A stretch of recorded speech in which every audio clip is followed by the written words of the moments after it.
Thank you.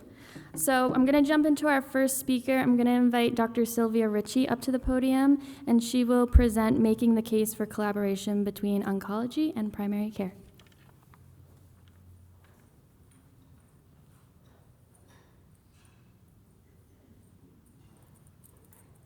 Great, good evening. Thank you for allowing me to be here. What a great venue, right? This is really a cool place, and it's kind of new old Memphis, I guess is a way to put it, but welcome to Memphis, those of you that are not from here, and we're glad to have you here.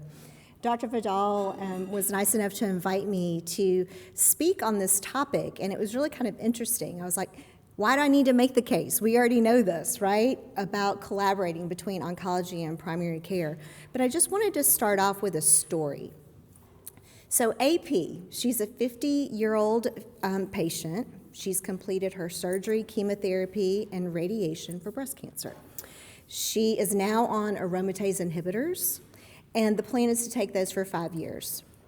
She was evaluated every 3 months, times 2, so she's 6 months out on her aromatase inhibitors, and the medical oncologist wanted to continue to see her up until that point to make sure she was tolerating her treatment.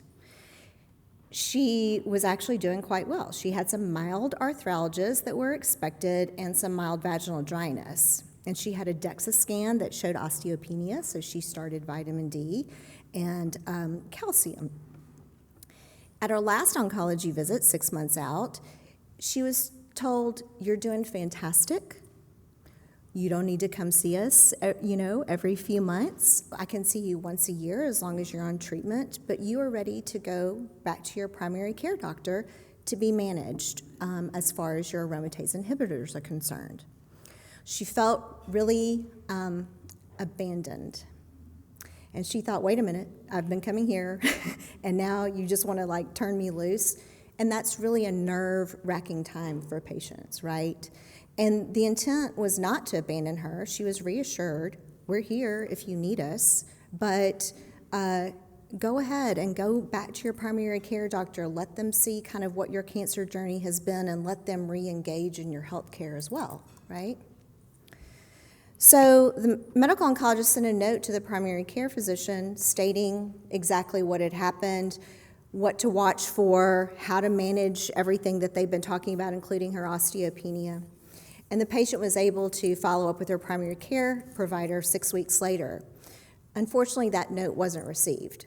Why? Because our EMRs don't talk to each other. That's why, right?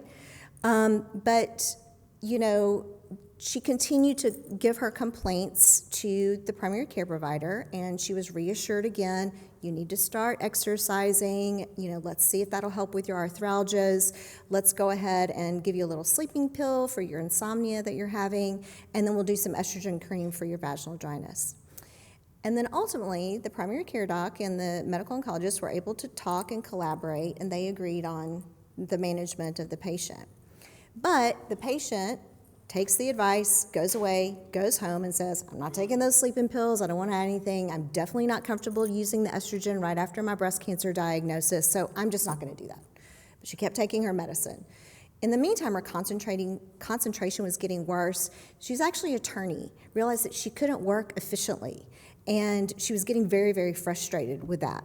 So she said, honey, let's go to Florida. I got to get a new atmosphere. Maybe that'll help me. Maybe I'll start feeling better. The salt air, the warm climate. And so she continued taking her medicine. But once she got to Florida, she barely left the condominium. Her husband noticed she was fatigued. She was crying, and he thought, we're in this beautiful place. What is going on? Why are you so upset? We're supposed to be getting out and doing things. And then ultimately, when she returned from the vacation, she was able to get an appointment. She tried to get an appointment back with her medical oncologist because her medical oncologist said, we're here, don't worry, we're not going anywhere, we're here for you. But then she was blocked from the front office. She calls and they say, oh, no, you're not an active patient. You only come once a year, so you really need to go see your primary care doctor. And she was very distraught. She continued to talk to the office, And they said, listen, if you're really having all these problems, then you need to go to the emergency room. So she goes to the emergency room. Fine, maybe somebody will help me in the emergency room. Tells all the symptoms to the ER doc, and they decide, well, I better make sure it's not metastatic disease to the brain because you're not acting right, you don't feel right, but you do seem depressed, so we're going to get psychiatry involved too. In the meantime, the emergency doc was able to get in touch with the medical oncologist, say, hey, I've got your patient, here's what's going on. And she goes, oh, that's definitely from her AI. Just have her stop it and she'll feel better in 4 or 5 days. I'm happy to say this is not a West cancer patient. Okay. So what's the problem? We have rising cancer diagnoses. Why? Because of enhanced screening, which is fantastic, and that's what, primary care has helped us do, get the patients screened as they're needed. Patients are being treated earlier, and as a result, we're having better outcomes. That's exactly the point, right?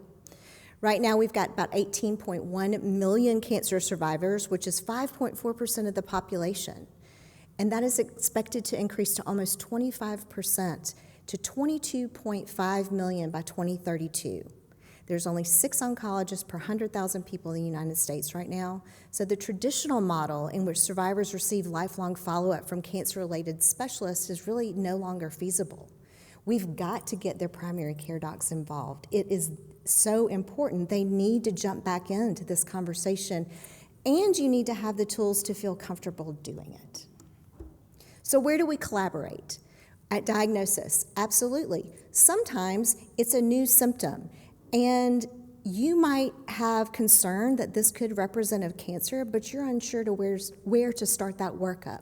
You need to have access to that medical oncologist so that they can actually help you through that process or send the patient over and let them do it. What if you found an abnormal finding on a CT scan that you performed for another reason? Now what do I do with that? I was looking for, an infective gallbladder, but now I've got lesions on the liver. How am I supposed to work that up? Or you have a patient that is a cancer long-term survivor and they've got new symptoms that you're concerned that their cancer could be back. And then this is where the equity part comes in. Listen to your patient's complaints. Don't make assumptions. Granted, every headache isn't a brain tumor, right? But we hear so many stories of patients saying, I kept going back with the same complaint, and just different pills were thrown at my symptoms. And then continue to be diligent in confirming regular screening. After the diagnosis, it becomes that much more important. That's where survivorship comes in. Patients that have completed therapy with curative intent. And the difference there is that we do not expect the cancer to come back. Metastatic patients, they're our patients for life because we are treating those patients off and on till they pass away. Treatment of non-cancer-related health issues is very important in survivorship. I mean, no offense, but I don't know the latest medications anymore to help manage diabetes. I don't know the right sequence to do those things. That information is long gone back to my residency 25 years ago, right? I just don't, that's not what I'm keeping up with. And we have to depend on each other to help each other. And then obviously cancer survivors need to continue their preventative therapy and screening for other cancers. There's 5 different cancers we can screen for, and it needs to be appropriate. So what should be managed in survivorship? As a primary care physician, what type of things are you actually looking at?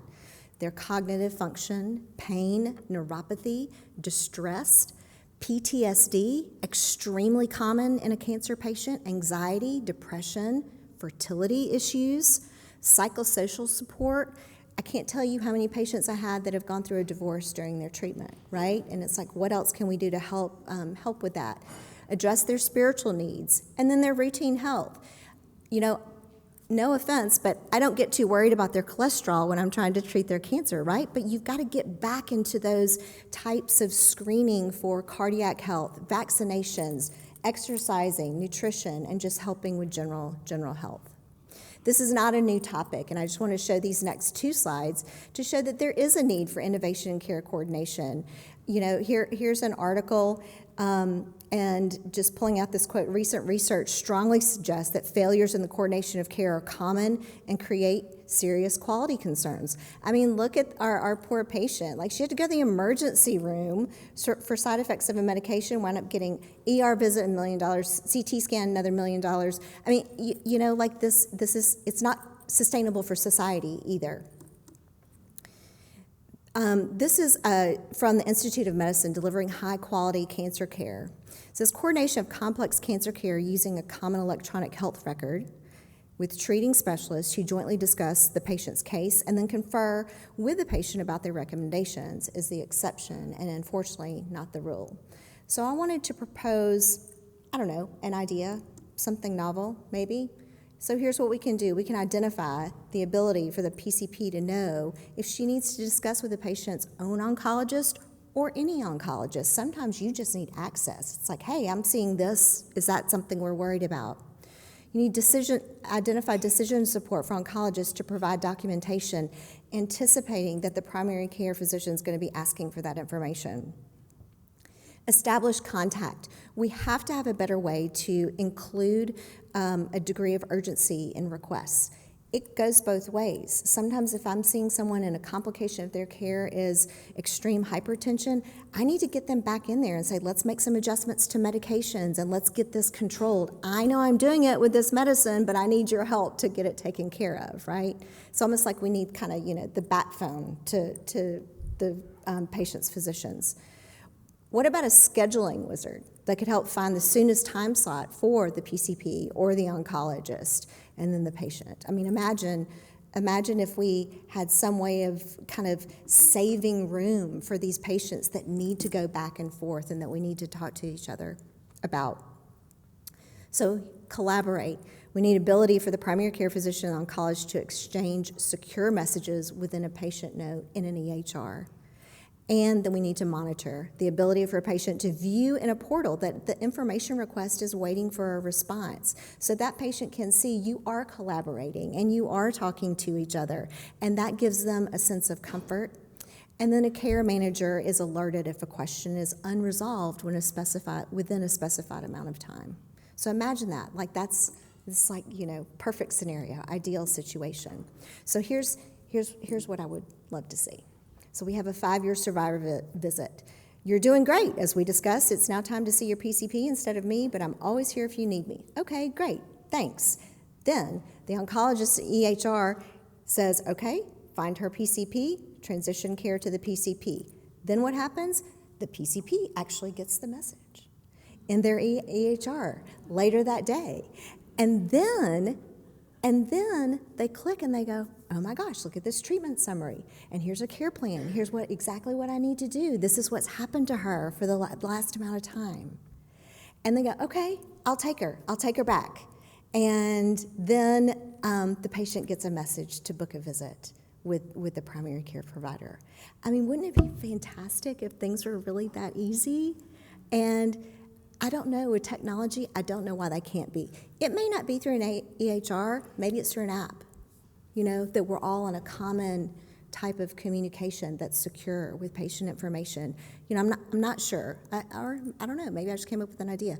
But, like there's something that we need to do to make that communication better with each other. These patients need us. They need their oncologist. They need their primary care physician who they've known, who they have a relationship with, who knows them, and who wants to know and they care about what happened during their cancer journey. And so our commitment is try to come up with some innovative ways. We want to hear from you. What's missing? What would you love to see? Those types of things. And I hope sometimes during our breaks we'll get to discuss those. But absolutely a need for collaboration. No question it can't happen. We're all on the same page and we're all fighting for our patient. Thank you.